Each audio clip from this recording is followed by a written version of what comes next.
off real quick. So, welcome to Startup Grind. Who has never been Startup Grind before? Awesome. Thank you guys so much for coming. So this is a program and it's powered by Google for Entrepreneurs. So we are one of 200 chapters around the world. This is Conway's chapter. We have it once a month and we feature a local influencer or entrepreneur. We're super excited to have Cazes with us tonight. He's the president of Matova. So we're going to do like a 30-minute fireside chat and then at the end about 30-minute Q&A with the audience. So be thinking about what you want to ask. Also, we encourage you guys to be social, go on social media. Hashtag Startup Grind LR is our hashtag, and then at the AR_conductor is our conductor hashtag, and hashtag Full Steam AR is our hashtag. What else? Thank you so much to our sponsors. Our local partner is Tacos for Life, and then this is also run by a team of organizers who make this happen. UCA, Startup Junkie Consulting, and the conductor also power this entire event. So we're going to go ahead and kick it off. I'm going to pass the mic to GB and just tell us about yourself. Okay, open-ended question for application. My name is GB Cazes, from Birmingham, Alabama. Spent 13 years in Louisiana and just moved here a couple of months ago. Got a wife, 3 kids, 5, 3, and 1. So personally, that's it. My background, business and finance major. Worked in IT since I graduated college. It's been a wild ride. I've done a whole bunch of different things, and God bless, I've been surrounded by a lot of smart people throughout the way. So, I guess we want to dive into first. So, can you tell us a little bit about your education? Let's start there. So, where did you go to college? What did you think you were going to do when you grew up? Okay. I went to Centenary College in Shreveport, Louisiana. It's like a Hendrix, a smaller scale. I was a business and finance major. I always wanted to run a business, be an entrepreneur. When I was in college, I wanted to be what I was training to do was go be a stockbroker on Wall Street. 9/11 happened and kind of changed my whole direction of the job market crashed. Decided I didn't just want to be in New York and kind of caused a pause. So I had a lot of opportunities to go back home and work for different folks tied to my family and friends, but I wanted to kind of be on my own, stubborn like that. So I went to work for an IT consulting company in Shreveport and spent some time there, and then I got my MBA while I was working in town. So can you talk specifically about getting your MBA, because this is a debate that I hear a lot from undergrads and recent grads. Was that important to you? Did it help? And also, can you talk about your process of choosing where to get your MBA? So I'm a big proponent of more education is always better, whether it's certifications or formal degrees, always learning, going to things like this, meeting people, try to learn something from everybody.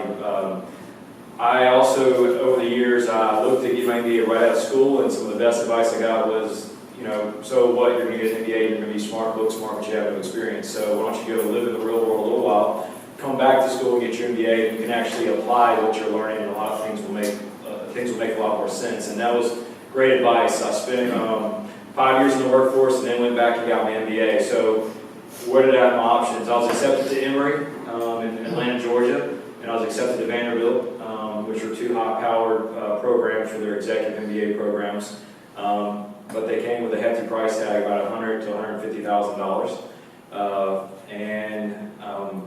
I made a decision that I had a new opportunity we'll probably talk about, where I was Vice President of Cyber Innovation Center. It coincided with me getting accepted to my MBA. And I made a decision that my MBA wasn't going to help my salary go up. So I made a choice. It was either I was going to go pay for a network like you would get from Emory, which would be an international network, and it would take me in a different direction where I could work and pay $15,000 to go to Centenary College in my own backyard and continuing my career and learning from that while getting my degree, getting the letters after my name, if you will. And so there's not a right or wrong answer for folks about getting an MBA. Just know what you're paying for, because you can spend a lot of money. I don't think that the education I got from Centenary versus Vanderbilt or Emory, I would put on par. Which what I gave up was the international network. And so I just made that decision because I knew I wanted to be in the region and didn't really want to go live in the East Coast or New York and go do things like that, or live in Atlanta. So that was a decision that saved me a lot of money and proved right, I guess, looking back over it. Okay, so I have a lot of questions that are kind of more in the weeds about what you do, but can you talk more broadly about cybersecurity? I think when people hear that, they're kind of like, I don't know what that is. Yeah. How did you get involved with that? Like, what was your path to finding that? So my path to in IT was I started out, you look like a pretty young crowd. How many know what anybody seen a payphone around lately? Yeah, I was selling payphone management services right out of college. I had a high-powered, got out of college to go conquer the world, and I was cold calling companies all over the country to see if we could manage their payphone business, which was doing this decline when I graduated college. But it was a good way to cut my teeth and learn really hard lessons, and then moved into inmate telecommunications services. If you're unaware, if you go to jail, the only phone calls you can make are collect calls. There's a lot of money and a lot of technology that goes into how that system works, and so our company managed that and helped design and build those systems to be effective. So that's how I cut my teeth into technology. Started out in sales, started running a sales team, moved into management, got an opportunity to go into the IT consulting group, and I built a mobile development team that built automated business processes on handheld devices like Palm Pilots when they hit the market. So that's aged me a little bit. And it kind of took off from there. So that's how I got into IT. Cybersecurity specifically is broad. It touches everything we do as a Western society, Western culture, civilization. From the time you get up to the time you go to bed and everything in between, cybersecurity is critical, whether it's healthcare and medical devices, whether it's software development, the power grid, everything is tied to cybersecurity. So it's very broad. There's a lot of different areas you can go into in that field. Matoba has a large piece of cybersecurity business we do for the federal government and some commercial entities, and so we do a little bit of that as well. But it kind of transcends everything. Just like technology now, from when I started to today, we do software development on Internet of Things, to software, to applications, to hardware embedded in cars and other things. I mean, technology is around us all the time, and it's in everything we do, so there's plenty of opportunities. Can you tell us a little bit about Matoba? Yeah. So Matoba is about 325 people. I'm looking at Tim to correct me. We have two major divisions. We have a federal side, which we do a lot of work for the Department of Defense and the intelligence community, supporting them in cybersecurity and IT services. We have another half of our business is commercial software development. We have some of the smartest software developers I've come across in my lifetime. And we build really cool apps and really cool software. We've done work with Microsoft, Dropbox, Yelp, eHarmony, to name a few, and we really have a culture and a history with startup companies. We really work a lot with startups. So we have enterprise clients, so we work with Microsoft and the big boys like that, but we also work with startups.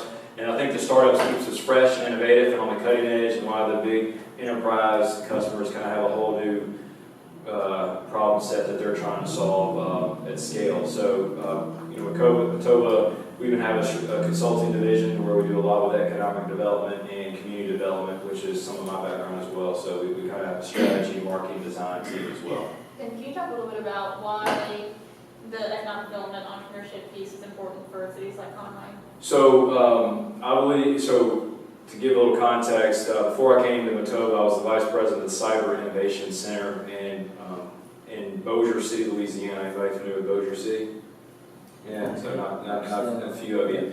It's pretty much the exact same size as Conway. It borders Shreveport, Louisiana, and the local community wanted to diversify their economic base from an agricultural, manufacturing, oil and gas economy to one of a knowledge-based economy. So they invested $50 million to building the Cyber Innovation Center, and I was on the ground floor of researching what the plan should be and developing that plan and growing a 3,000-acre research park. And when I left, there was 500,000 square feet of office space either built or under construction, or under design, I should say, when I left. And so it was we attracted thousands of IT jobs, and it became a catalyst for the region. So why is that important? Well, because one is certain sectors are becoming hard. Manufacturing is getting tougher and tougher in the United States. It's changing rapidly, and IT is a field that's growing exponentially. So in cybersecurity alone, there's over 400,000 jobs unfilled today. There'll be 2 million unfilled by 2020. And that's just cybersecurity, not IT in general. So there's millions of jobs available. There's no workforce that can fill all the jobs. And I think places like Conway, like Bossier City, like Columbia, South Carolina, those mid-market cities have a real opportunity to capitalize because they have a good quality of life. They got a great university here. You can produce a workforce with good people who work hard and have a good low cost of living as well. And so it makes kind of a good mix for attracting talent and growing businesses. So you're starting to see these types of markets become very attractive for businesses. And if wherever the workforce is, these companies will go. Okay. So we have the privilege of being with you tonight, and one of the things I think is most valuable about that is most presidents and CEOs we meet with are baby boomers, so they're nowhere near your age. So I have a lot of questions for you. Very impressive. So I have a lot of questions for you about how you got to where you are, Okay. and then advice you have to people who are entering. Okay. Okay. So can you talk about, for recent college graduates who are aggressive young professionals, what kind of advice do you have for them? Soft skills are critical. So I'm a business finance guy. I wish I had some technical background. I'll look back, but what allowed me to ramp up so quickly is I had the ability to communicate. Both written and verbal, and I can think critically and problem solve. So if when you get out of college, you're going to have a degree, and looking back, I don't know how much I really used of that degree, besides that it taught me how to think and how to problem solve and how to communicate. I came from a liberal arts college, so that's been extremely valuable. If I could mix that with a technical degree as well, man, that would be really great. So my background, if you're interested in technology, go get some soft skill development as well. And if you're in this, if you're like a business major or a liberal arts major, go get some technology skills and give you a fundamentals understanding of that would be an advice in today's society, in today's kind of economy. The other advice is you really need to be able to take a self-assessment of where you are and what you want to do. You're not going to walk in and I'm probably one of the most aggressive people you meet is you walk out and you want to conquer the world. You're going to have some lumps and bruises. It's okay to fail. It's okay to challenge yourself and stretch yourself and just be open to mentoring and learning. I wish at a younger age I would have reached out to mentors earlier for development.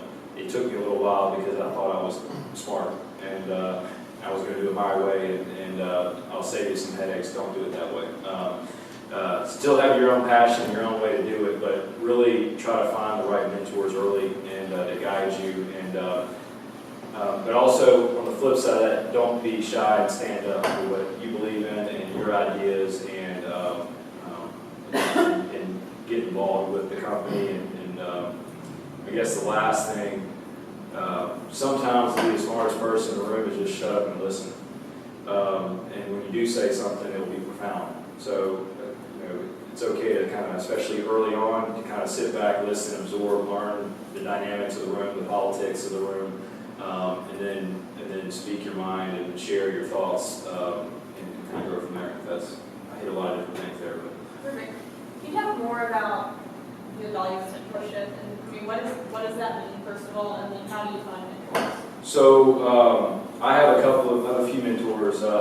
One is my father. I'm blessed to have a really good relationship, and he'll tell me when I'm being stupid and I'm out of bounds, and he'll correct me, and he'll also tell me when I'm doing stuff right and when it's appropriate. So that's been good. And I have a couple of guys that I've worked with.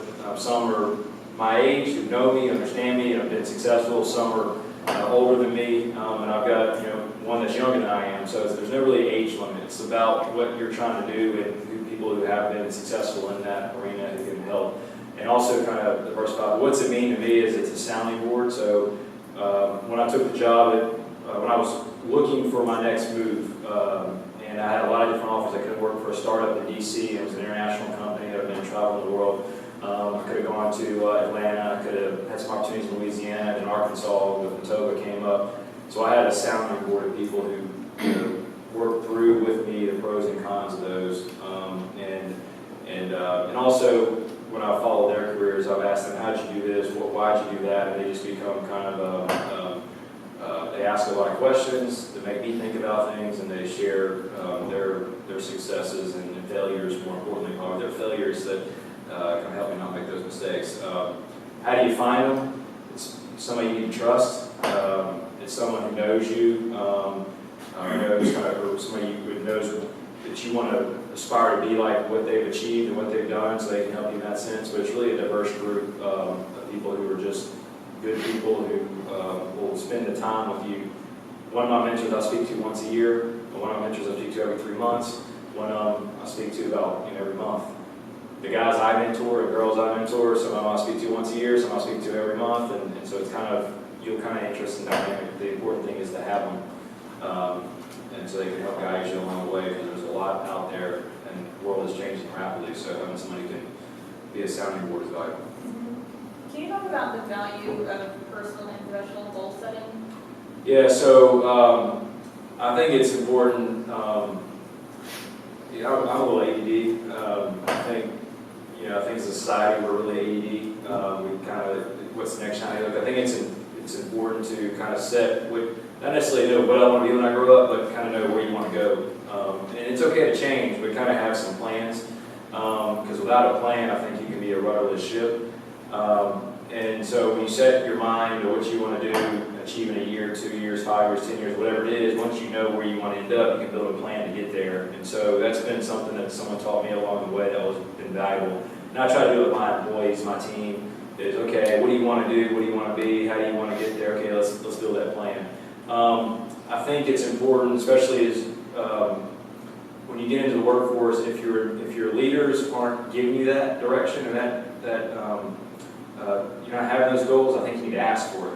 Because how are you going to know what you can do? How do you know what the next step is if you don't know where you're going? So that's a double-edged sword, right? Some people will bristle at the idea of having goals and expectations, because then you have something to be measured against.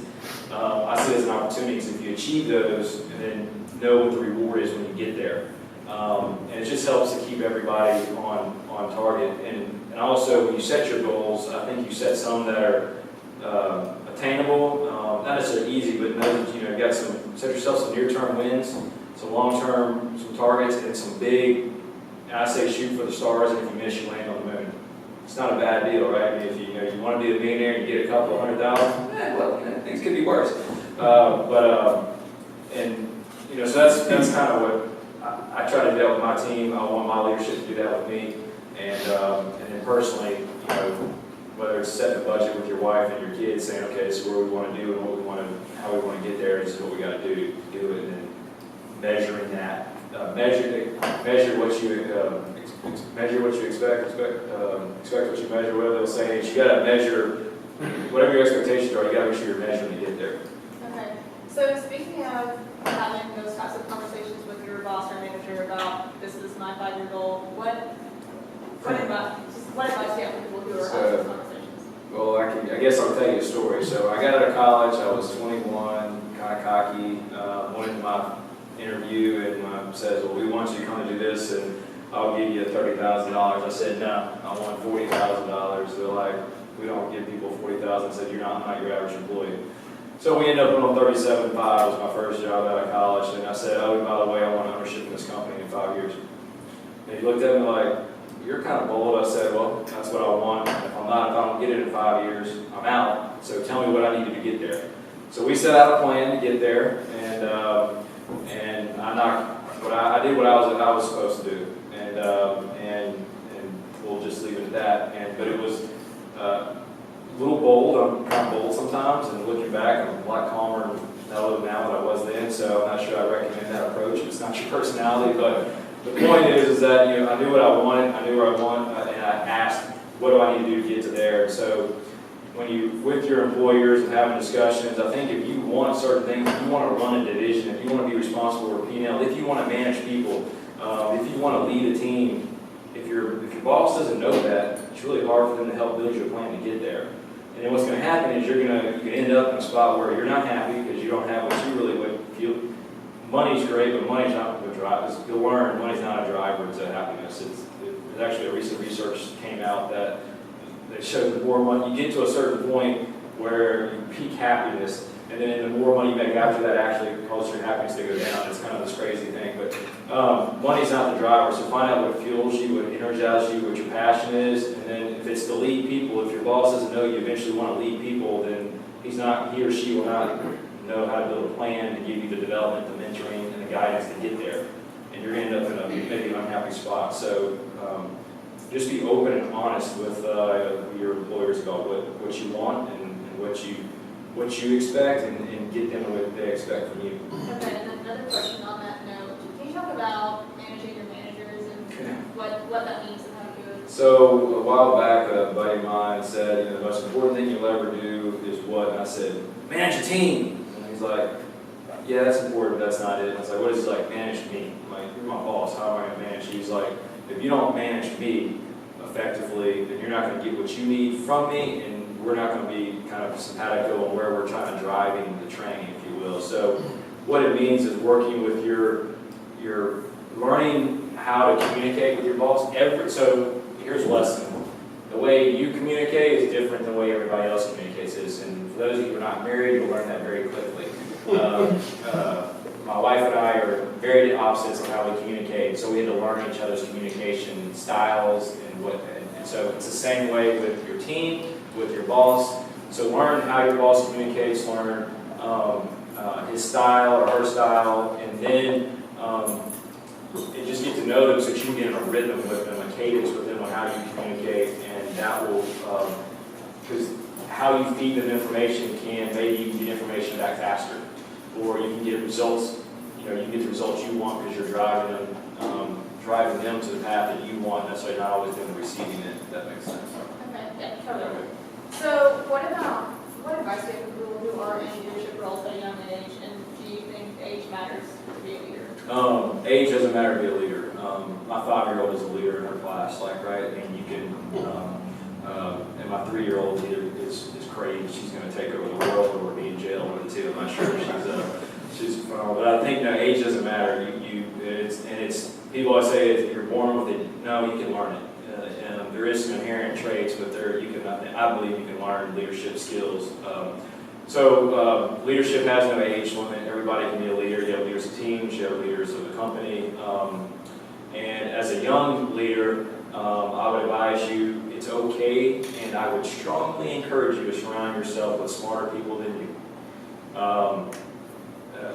It'll make you look a lot smarter at the end of the day. You do not want to be the smartest person in the room. Most of my success has not been because I'm just this gifted, unbelievably talented person. No, it's been because I've got the right people on the team and set out a vision that we could all get behind and go towards, and those really smart people made me look really good. And the example is when we were building software solutions for companies, I would literally walk into a company and say, what are your problems? What are your challenges? Okay. And then I would come back with my technical team and say, hey, this is what they're trying to solve, and can we do this, can we not do this? And then they kind of, they put it all together and made it all happen. So that's would be my advice, is surround yourself with really smart people and take constructive criticism. Don't get defensive when people are trying to share with you wisdom and maybe correct you or give you feedback. You want that. That is important to have. And if you shut down or get defensive, it's not going to work, right? You need people's feedback. And the last thing I'll tell you on this front is take a real honest assessment of yourself. And it's hard to do that, but learn what you're good at, what you're not good at. A lot of people say learn what you're not good at. Work really hard to improve on those skills. I got a little different bent on it. Learn what you're good at, learn what you're not good at. Find the people who are good at what you're not at, and get them on your team. And the stuff you're really good at, improve to get better. You only have so much, you got a finite amount of time. And so honest self-assessment is critical, because if you think you're the greatest gift of sales and you can't sell anything, it's not going to benefit you with a team, right? So just know your skills. Then on that note, can you talk about cybersecurity in particular, like, are you the world's expert in that, or have you surrounded, like, talk about that and how? I'm not an expert in anything technology. I have like I said, I've got some really, really smart people in the field. I can speak the language, I understand the industry, and I can get from point A to point B, and I know when to hand off, and I know when to shut up. That guy is a really smart cybersecurity guy, not me. This guy knows recruiting, not me. So he knows how to go get talent. He knows all about cybersecurity, and so you find yourself, Jeff has grown a lot of companies and done things. So that's what would be my advice is, no, I'm not an expert, but it doesn't mean you can't be successful in the field, right? What I've been good at over the years, what I've kind of learned is how to connect dots, and how to connect people, and then create a vision and help get the team behind it. That's really it. And empower people with the resources, the tools. So I just had meetings all this week. I met with all my senior leadership team, and every one of them I told them, I am your advocate. What do you need to be successful? I am here to help you. And so I'm just a tool in their tool chest for success. If they're successful, we're successful. Can you elaborate a little bit on what it means to connect dots? Like how on earth did you grow your social network to the point where you can do that in your professional network? What does that mean? So connecting dots is about social network, but really it's about when you see opportunities, be able to understand the landscape which you work in, to the market, and be able to see how things fit together that others may not see. So previously where I was at, I built a national educational program for cyber education that's in all 50 states and the U.S. territories. It was funded by DHS for a national rollout. And what it was seeing trends in the market and getting ahead of those and putting the right people and processes and developing the right technologies and products and put them in place so that you could be ahead of the curve, and then figuring out how to get people to adopt and use that stuff. So that's what I mean by connecting dots. It's looking at the landscape and whatever landscape you're in and being able to maybe put pieces together that others aren't seeing. And in that same vein is how to put teams together that can achieve the results you want. So it's where knowing what your limitations are and what everybody's limitations are on your team and your strengths are, so that you can mix the right people together to achieve success. So on that note of team building, can you talk a little bit about work culture and why that matters? Work culture is critical. I see my fellow employee, I see my work team family more than I see my personal family. I'm with them more, and so and that's my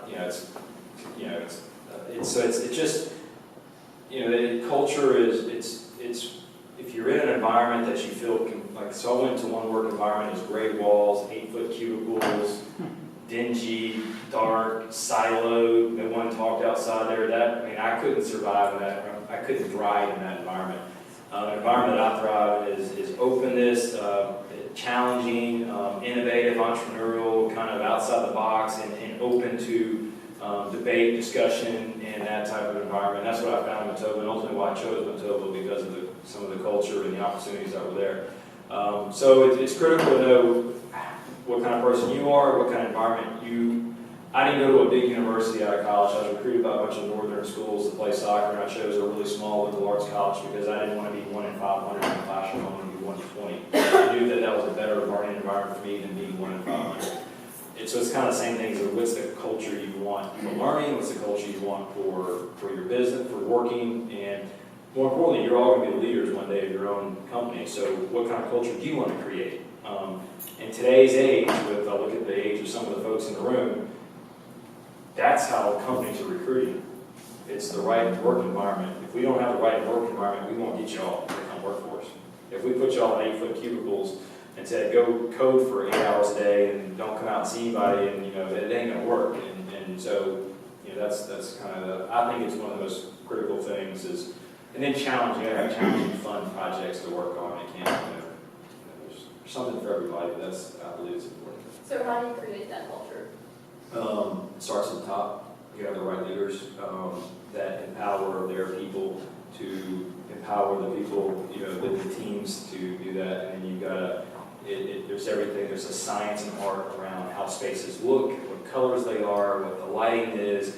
we have Nerf wars in our office, we have ping pong tables, we have kegs in the back, we've got, we bring in lunches and donuts regularly. I mean, it's hard to create a culture. It's hard it takes a lot of energy and effort, and so there's a commitment there, and it comes from on top. If your leaders don't have it, then it's going to be hard because it'll be an uphill battle. And one of the places I worked, it was, I want everybody here at 8 and they leave at 5.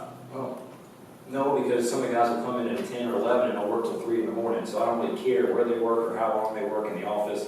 And so it's kind of things like that. You got to know the industry you're in and the environment, and the type of people you want. And certain type of people want certain types of environment. If you want that, you better create an environment like that. So on the flip side, for people who are interviewing for jobs, how can they determine the culture on the front end?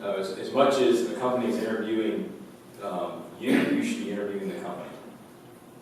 And you ask questions and you challenge. And don't be scared to ask challenging questions. If someone asks me a challenging question in an interview, that's actually a bonus once. I'm like, they're thinking.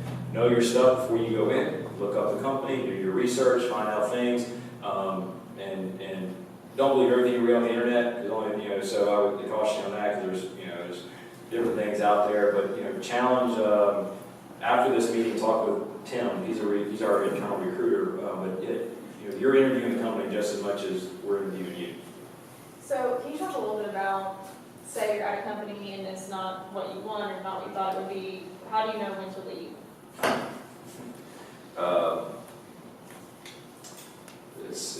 Sometimes you just know it's time. I don't like you just know. I mean, somebody told me this, one of my mentors told me this not too long ago when I was starting the process of looking for a job. It was like, when you get up every morning, you still fired to go to work. It's like, not really. It's like, it's time to leave.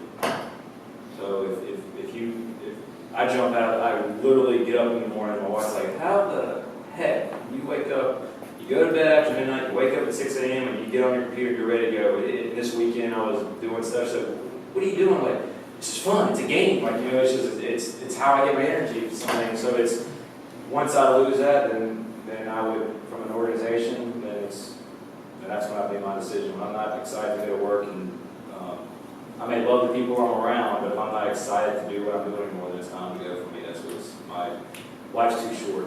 It's taken me a lot. I used to, life's too short. You just, gotta have fun. Okay, on the note, can you talk about your work-life balance? Yeah, mine sucks.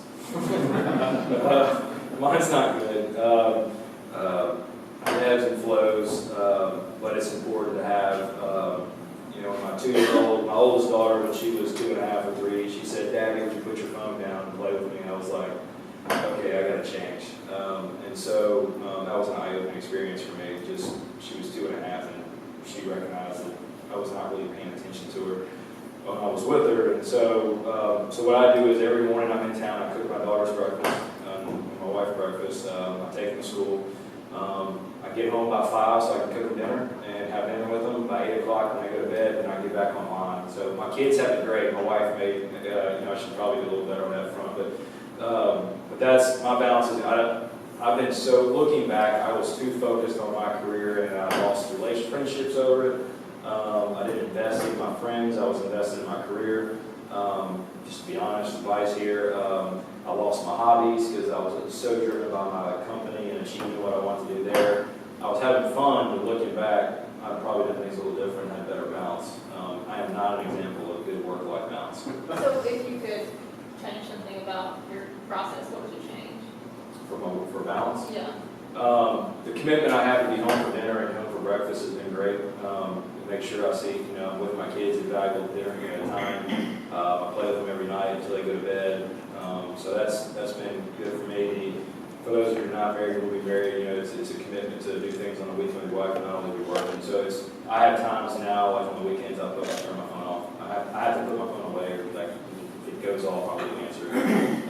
And so that's just the nature of kind of the beast stuff. So on the flip side of that, though, can you talk about having a work ethic? Yeah, so on the flip side, there's a lot of people who, so I'll tell you a story. I had a guy who, I was 26, I think, 27, I was running a top $10 million line of business. Working a lot, traveling all over the country, had a lot of responsibility, making really good money. And a buddy of mine came up, who was a few years younger, and said, "Hey, I want what you have."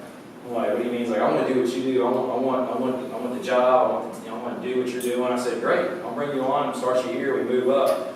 He lasted less than 90 days because I would get in at 6, I would leave at got off hours at night, just before I was married and had kids, and he would come in a little after 8, leave before 5, wouldn't work after hours, and he didn't want to make it. He wanted all the money, but none of the commitment to get there. So, you know, there's a work ethic. You know, that's why you got to be passionate about what you do, because it's not a 40-hour work week, right? You got to get in and grind. Depends on what you want. Some people just want to go to work from 8 and leave at 5, and that is no problem. But if you want to, I always want to run my own company. I always want to own a company and be a leader and grow and create jobs for people and families. That's not a 40-hour work week job. So you know what you're getting into, and throughout life, your goals will change. And when they change your balance, change your things, how you do things to adapt. But that's what I look for in talent when I'm hiring is I can teach people anything, right? We have processes and programs in place to teach people, which you can't teach sometimes with work ethic, honesty, and integrity. I want people who are going to do the right thing for the right reasons, and they're going to work and be committed. I don't have to, you know, not 24 hours a day, but you know what I mean. We go in and we get the job done. And if that takes working 80 hours one week, that's fine. And if my team ever does that, I'll say, take a few days off, go see your family, get the heck out of here. But sometimes you gotta, you know, get on the horse and ride it until you for a long time until you get there. Great, we're gonna open it up for Q&A. I can't really see you guys. But if you just want to start asking questions, go for it. Yeah. Yes, my name's Raymond. I own a business here in Conway, and my biggest challenge so far has been building up my team. I hired my first employee last week, but do you wait for people to come to you, or how do you go out and find the right person? I just got curious. How old are you? I'm 18. And you own your own business? He graduated. That's impressive. What do you do? Steamworks, steam garment care, so we're an alternative to dry cleaning with steam clean clothing, so chemical free. How'd you come up with this? I just started, I bought a steamer to get wrinkles out, noticed it was cleaning my clothes, adapted the process, and youngest promoted sales manager, I quit my job and began working on this. Hey, we need to get to the resume, absolutely. I don't wait for anything, so my advice is you don't wait for people to come to you. You got to be aggressive in this market where talented people are at high demand. You got to go find them. How you do that? You need to talk with this guy afterwards. There's different tools out there to do that, but I think your question was, you don't wait. You go find the right people. You get out and do things like this. You talk with people. You'll meet people, and just, I think just talking to people, you'll find out, man, you know, if she or he's got something, I want that. You know, what are you doing? Where you at? You enjoy what you're doing? You kind of just talk with them, and then you know, and you see where it's at, and so that's. I'll speak out of my turn. After this thing, get with Tim, and he'll give you a lot better advice than I can give you. But don't wait. Go. Opportunities will pass you by, so you got to go be aggressive on that. But congratulations, man. 18. That's awesome. I need to get your card because I need stuff clean too. So. You could do the entire Matova office. Could do that. I'm just Very good. Other questions? I'd like to hear more about the community development piece of Matova. So my background, you know, what I did for a while was economic development, community development. So what we're now is working with a couple of states and communities on identifying, like we have one contract to do a statewide gap analysis of what their IT workforce needs are today, what they think, what they will be in the future, what their programs are today, what programs they need to close that gap. And then we're going to develop the programs with that state to kind of do that. And another community, they want to build a cyber ecosystem because some of the assets they have in their community. So they brought Matova on, me on, and we have a team in place now to deliver on that, where it's everything from creating a brand for that community So website, social media, digital footprint, all that, to actually to build a strategic plan and then put the people in place in the community to implement that plan, leveraging their resources and their infrastructure. We're training the trainer, we're teaching them how to build the ecosystems and sustain it. We're going to work ourselves out of a job in that community, which is what we intend to do when we got there. But that's we have to do this as a nation. We've got to build communities of talent in IT and entrepreneurship, because that's the only way I think we go on. For my kids, we're the oldest is 5. We've got to do this, or they're not going to have the opportunities I had when I was, when I got out of school. Yes, sir. What's the most important lesson you learned in business? How did you learn it, and how did you apply it? Oh man, so many lessons. Shut up and listen is a really good one for me. And I learned it by just saying things that were, people look at you like you're an idiot. No, I think, I guess honestly, it's just the lesson I learned is never stop learning and being open to it. Because every day it's like I learn something different. Like, oh my gosh, I had no idea just in this meeting there's a whole industry out there for steam cleaning. I mean, there's always room to learn and improve, and when you open your mind up to that, you'll start connecting dots that other people aren't. But you got to be open and in receive mode. I think the old saying is God gave you 2 ears and 1 mouth, so use it accordingly. Yes, sir. What are ways that you attract, where that you gain clients? What's the way that we gain? Yeah, like for your contracts, Yeah. when you're working with communities, how did you start out initially because I'm pretty sure you got people coming to you now, right? Yeah, so early on, I picked up the phone and a phone book, and I cold called all day, every day, and I almost left my job and joined the Marines. I was that bored, and I missed the camaraderie I was a college athlete, and 90 days into the job, I was like, oh my God, I can't do this every day, and I missed the camaraderie of being on a team, and so I was actually very close to joining the military, and because I missed it so much. But no, I started out cold calling, and then through time, like today, I'm blessed to have a really vast network of people that when I call on them and say, hey, what do you need? I stay connected with people. What are you trying to do? What are your challenges? And have those conversations. On the end, more specifically Matoba, how we go get businesses, we have folks who are out working, building relationships, networking with people, that kind of stuff. But we also have an inbound lead generation machine. So we use technology to identify people who contact us through our website and other means to ask for help in our business. So AdWords, social media, SEO, search engine optimization, websites, that kind of stuff. So it kind of spans the gamut, if that answers. Yes, sir. Similar question. Would you say word of mouth drives more growth, or this new social media, AdWords and stuff like that? What drives more growth? Both. Just both? You got to do, in this day and age, you got to have a multifaceted approach. There's no single one-trick ponies anymore. You've got to have, it depends on your business.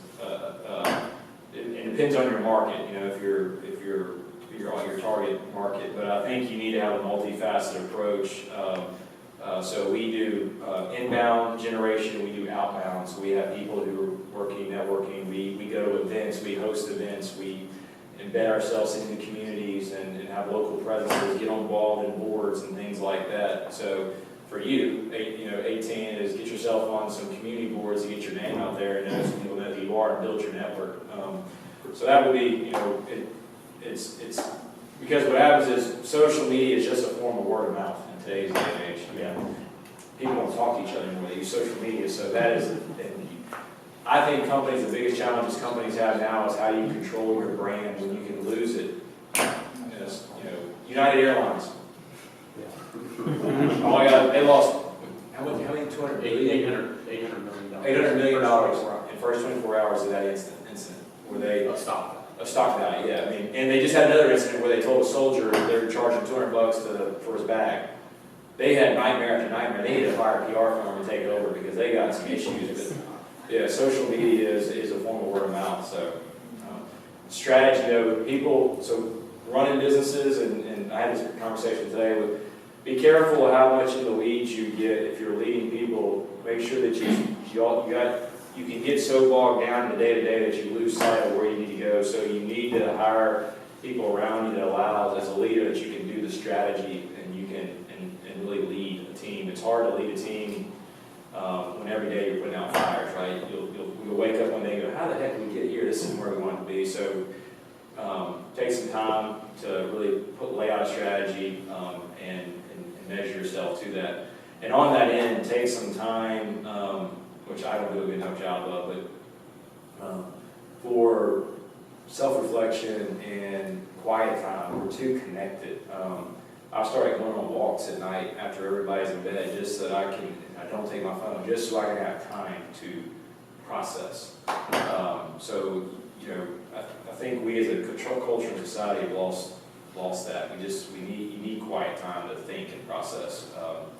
And invest in yourself. I guess I should have said earlier, one of the lessons learned is invest in yourself, meaning I spend a lot of time looking at how to help professional development for my team. I don't spend a lot of time professional development myself. That's not good. You as a leader should be investing 10 to 20% of your time on your building or developing yourself so that you can then, if you're not at your best, you can't lead your team to their best ability. So, you know, always be looking for opportunities to learn. How much would you say your athletic background has helped you with your team building and team management? I'm a big proponent of organized activities, sports, or team activities. As I grew up, 3 years old, started playing soccer, played all the way through college, and played tons of sports in between. It taught me the value of time. And every day after school, I was practicing for a few hours, traveling the country, playing every weekend. So it taught me how to prioritize, how to, you know. And then it taught me about team and depending on others because you couldn't do it yourself. And so I think any team activities are good because it teaches you you're not in this world. No one person can do it all. You got to have things are changing too fast. So for me, it's vitally important.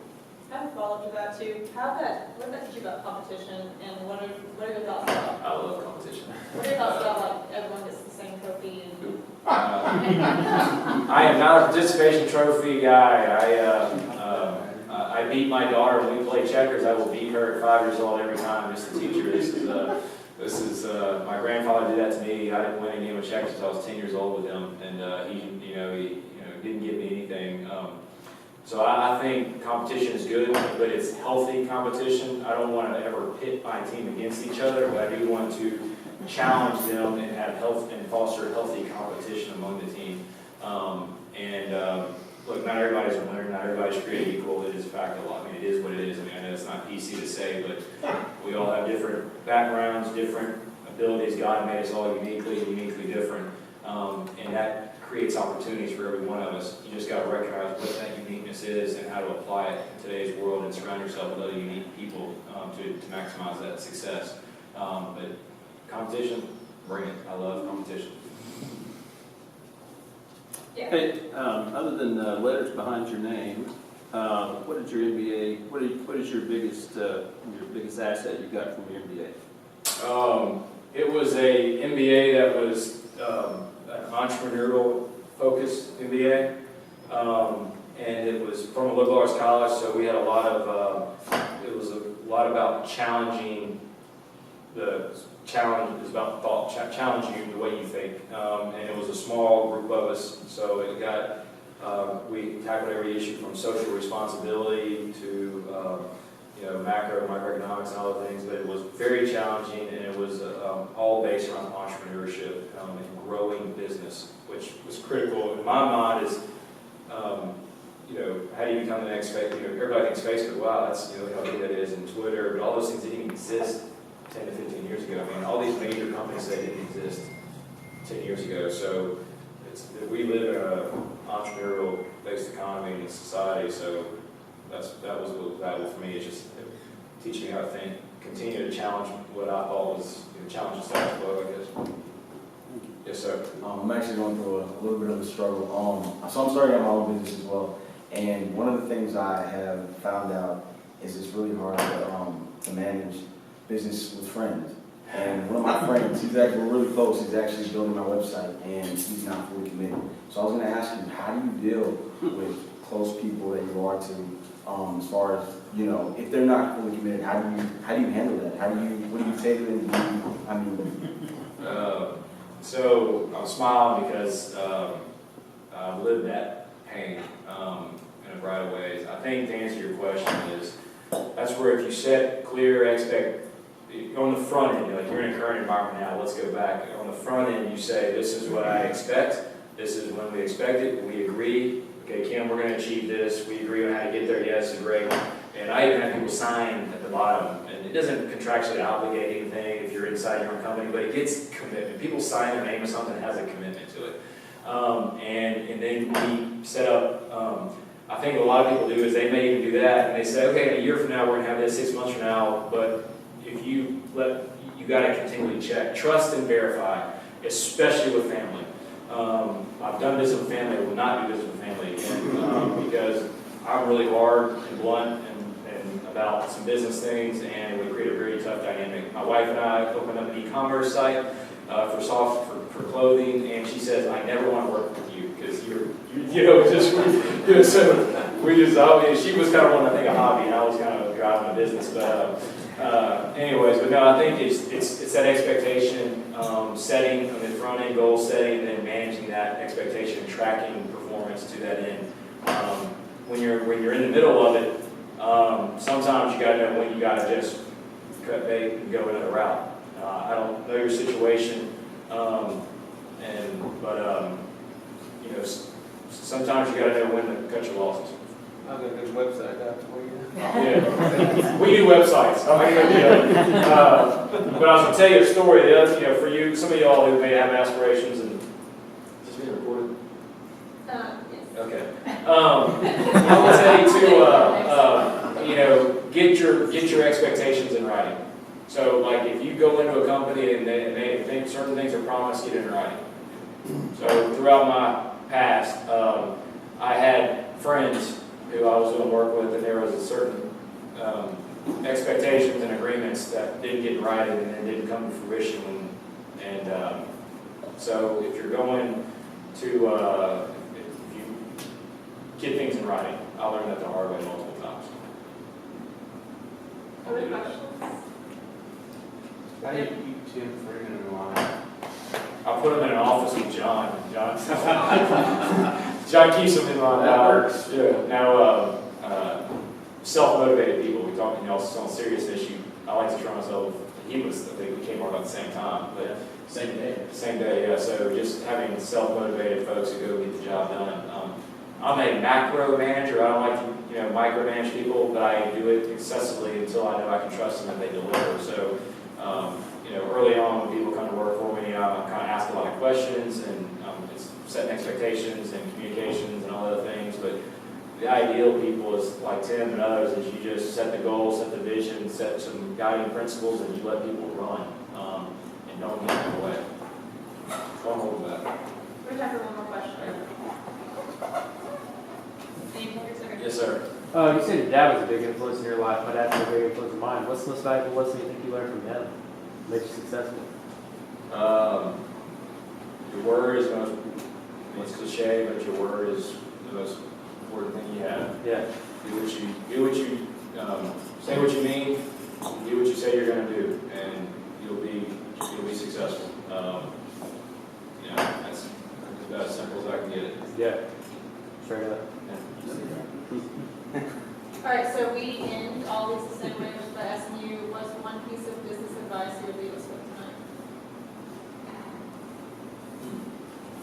One piece of it. Follow your passion. Life's too short. No, it's not the amount of money. It's about the passion.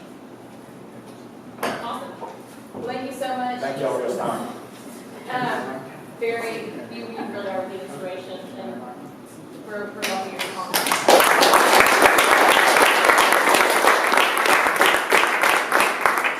Thank you guys for coming. We have these every single month on the third Thursday of the month. If you have any questions about the conductor, go to arconductor.org. And I want to give a huge thanks again to my team. We have a lot of organizers who make this happen. Our intern Will, and then obviously Joe Sandridge, who's the you have questions, let us know, and we'll see you next month.